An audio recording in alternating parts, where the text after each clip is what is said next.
Bonjour à vous, j'espère que vous allez bien. Donc, avant de commencer cette vidéo, je vais me présenter pour ceux et celles qui ne me connaissent pas. Je m'appelle Maria, je suis coach et ma mission est d'accompagner des femmes pour les aider à mieux se connaître, pour créer et construire la voix qui leur ressemble. Donc aujourd'hui, justement, ce que je souhaite vous partager, c'est les 4 étapes qui m'ont permis de trouver ma voie professionnelle.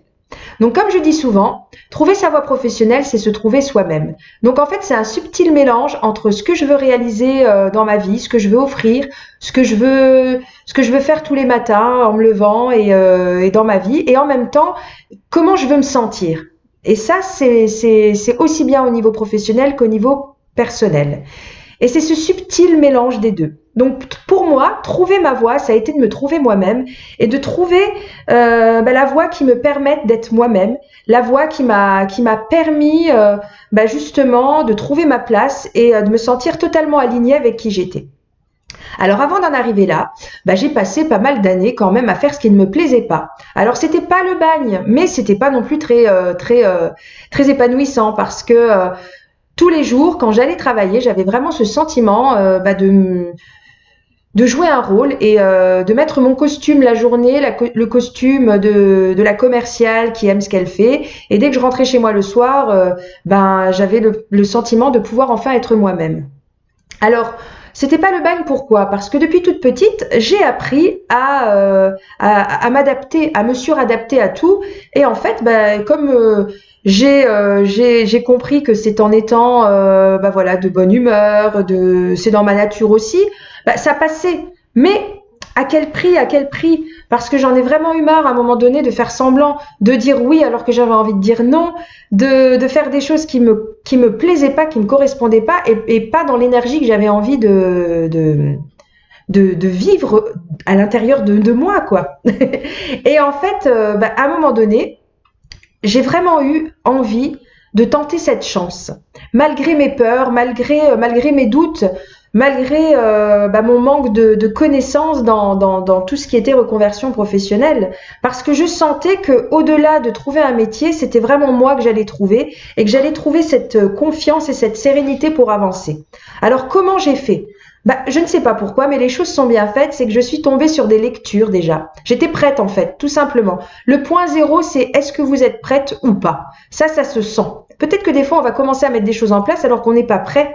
Et quand on n'est pas prêt, on trouvera toujours les bonnes excuses pour pas y aller. Moi, j'étais prête. Donc finalement, dans ma tête, dans mon mental, c'était déjà, pour moi, c'était clair.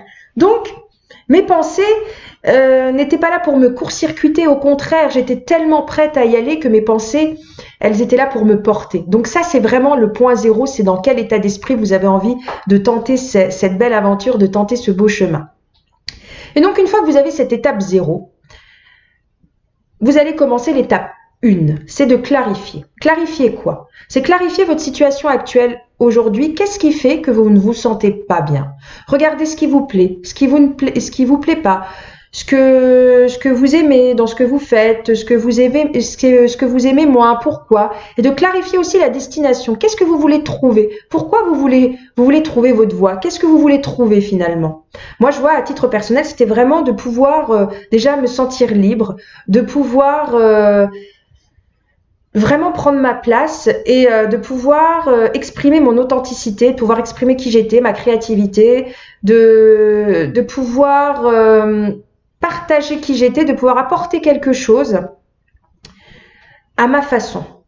Et donc ça, c'était vraiment important pour moi. J'avais vraiment envie d'aider, j'avais vraiment envie d'inspirer, mais c'était flou parce que je savais pas vraiment comment, pourquoi. Donc déjà, bien clarifier. Pourquoi déjà? Parce que ça va vous permettre de ne pas partir pour les mauvaises raisons. De ne pas faire des choix plutôt que de faire des choix, de dire je ne veux plus ça, mais plutôt aller faire des choix vers je veux ça. C'est beaucoup plus motivant. Et surtout de ne pas diaboliser votre situation actuelle et d'idéaliser la situation future parce que vous risquez d'être déçu. En fait, c'est pas une question de ce que vous avez aujourd'hui, c'est totalement négatif et ce que vous allez retrouver, c'est totalement positif. C'est beaucoup plus subtil que ça. C'est vraiment de clarifier, de voir ce qui vous plaît pas, pourquoi, ce que vous attendez, ce que vous voulez, ce que vous recherchez en voulant trouver votre voie. Ça, c'est quand même hyper important de poser les choses. Donc après, la deuxième chose que moi j'ai pu faire et qu'aujourd'hui je propose également, c'est vraiment de prendre un temps pour reprendre confiance en soi. C'est-à-dire que c'est de casser toutes les croyances que vous avez aujourd'hui sur vous. Rien que le fait de vous dire, moi par exemple, ça faisait très longtemps que j'étais, enfin très longtemps, ça faisait 15 ans que je travaillais dans le même domaine.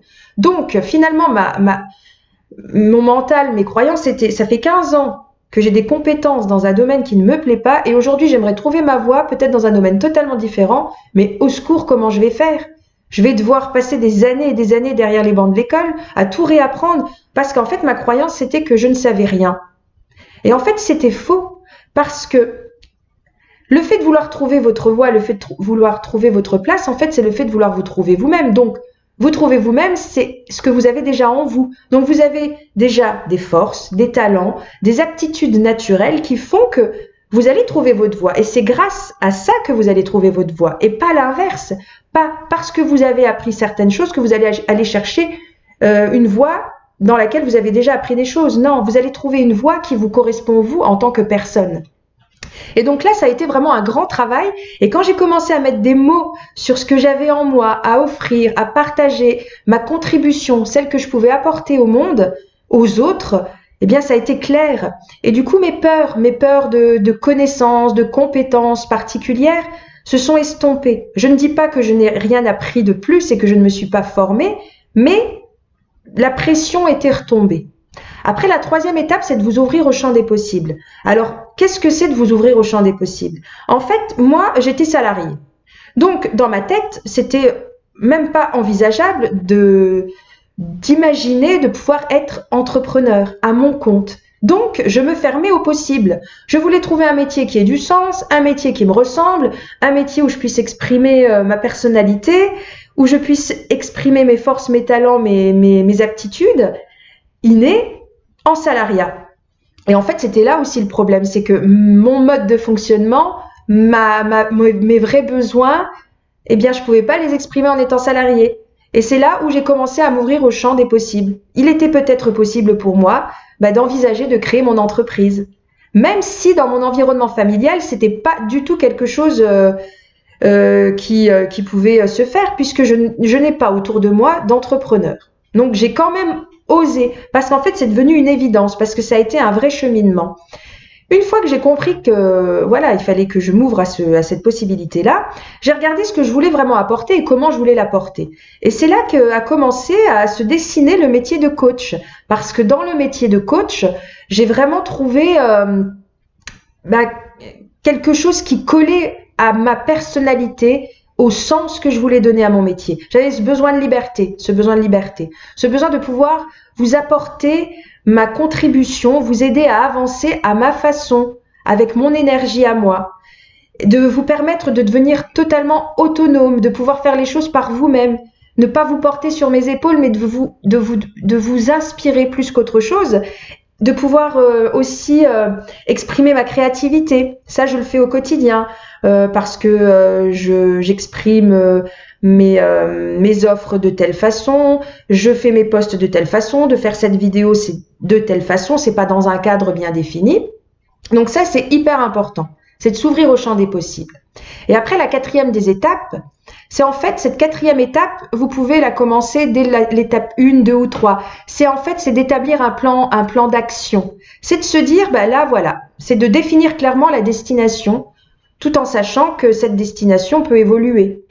Et surtout de mettre des étapes intermédiaires, autant d'étapes qu'il vous faudra pour que vous puissiez avancer à votre rythme. Parce que le plus important, c'est de faire les choses qui vous correspondent. C'est de ne pas passer d'une situation connue à une situation d'inconfort total. C'est de prendre en considération votre environnement, de prendre en considération justement là où vous en êtes pour vous permettre d'avancer de façon sécurisée, de pouvoir élargir votre zone de confort. Et ça, c'est hyper important parce que si vous voulez passer... Aujourd'hui, si vous êtes dans un cadre sécurisé en tant que salarié depuis des années, bien sûr que ça fait peur de changer. Et c'est pour ça que vous devez mettre en place des étapes intermédiaires pour que vous puissiez prendre conscience au fur et à mesure que finalement, votre peur peut être atténuée et vous pouvez avancer petit à petit vers cet objectif. Peut-être qu'au début, vous aurez besoin de faire plein de petits pas et peut-être qu'à un moment donné, vous aurez acquis cette confiance pour faire un grand pas. Peut-être que vous reviendrez en arrière pour mieux rebondir et ainsi de suite. Et ça, c'est vraiment l'une des étapes clés, c'est de faire les choses en vous écoutant et d'avancer pas à pas. Et ça, c'est vraiment ce que je propose lors de mes accompagnements. Donc, si je dois résumer, l'étape clé 0, c'est de voir vraiment si vous en avez envie, si c'est vraiment le bon moment. Parce qu'il n'y a que comme ça que vous pourrez trouver la volonté d'y arriver. Première étape, de clarifier votre situation, que ce soit votre situation actuelle et de clarifier la destination vers laquelle vous voulez aller. L'étape 2, c'est de reprendre confiance en vous et de prendre conscience que vous avez déjà tout ce qu'il faut pour réussir et que le reste, il suffira de l'apprendre, mais vous avez déjà ce qu'il faut en vous pour trouver votre voie, pour donner un sens à ce que vous allez faire, parce que c'est quelque chose qui va vous correspondre. La troisième étape, c'est de vous ouvrir au champ des possibles. Peut-être qu'aujourd'hui, vous vous fermez dans des possibilités qui ne vous correspondent pas, et c'est pour ça que vous n'arrivez pas à trouver cette voie qui vraiment vous correspond, qui va vous permettre de trouver votre place. Et la quatrième des étapes, c'est vraiment d'avancer à votre rythme. Pas de faire des choses qui ne vous correspondent pas ou de faire des choses peut-être qui vont trop loin de ce que vous êtes prête à accepter aujourd'hui. C'est de continuer à rester dans une zone de confort et de pouvoir l'élargir petit à petit, tout en sachant que, voilà, c'est pas parce que vous faites des petits pas aujourd'hui que rien ne vous empêche de faire un grand pas du jour au lendemain. Et c'est normal. Et c'est que comme ça que vous pourrez avancer avec confiance et sérénité. Donc, si vous voulez en savoir plus, aller plus loin, je vous conseille d'une part de rejoindre le groupe privé Femmes authentiques, sensibles et déterminées sur Facebook. Vous avez le lien dans la description de la chaîne. Et après, si vous voulez vraiment aller plus loin, eh bien, n'hésitez pas, vous avez un lien pour demander une session découverte si vous le souhaitez. Et en attendant, je vous souhaite une très bonne journée et je vous dis à très vite pour une prochaine vidéo. Au revoir les filles!